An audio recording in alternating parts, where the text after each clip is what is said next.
Google Earth n'est pas seulement un outil pour faire des séquences en géographie. On va voir ici un exemple de séquence en histoire. Alors, dans le cadre du programme d'histoire de 6e, la partie sur la romanisation demande à développer soit un parcours d'un produit, soit une description d'une villa gallo-romaine.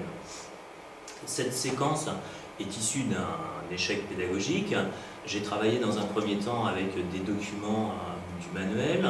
Les élèves n'ont pas du tout intégré que le parcours du vin de la Gaule vers Rome se faisait en différentes étapes et qu'il mettait en œuvre différents acteurs. C'est pour ça que j'ai utilisé Google Earth, qui a une fonction intéressante, à savoir la fonction visite, qui permet de découper en plusieurs étapes et notamment de guider le travail des élèves dans une meilleure compréhension d'une filière, en l'occurrence ici la filière du vin de la Gaule vers Rome. Cette visite, la voici.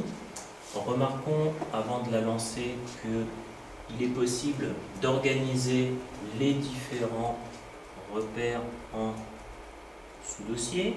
Ici, pour permettre une meilleure compréhension, un dossier représente les différentes étapes du parcours du vin de sa production jusqu'à sa consommation en passant par son transport.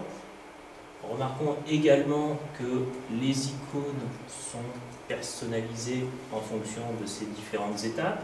Une grappe de raisin pour la villa viticole, les différents moyens de transport pour la phase de l'acheminement du vin de la villa jusqu'à Rome, et enfin une sigillée pour la capitale romaine où se déroule la consommation.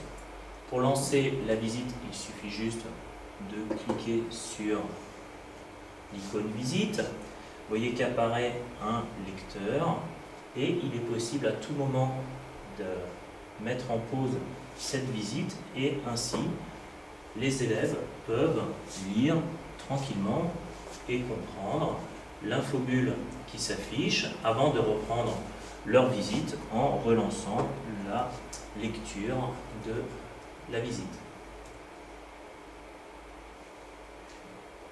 Il est bien évidemment possible de paramétrer la vitesse d'affichage de chaque repère et le passage de l'un à l'autre.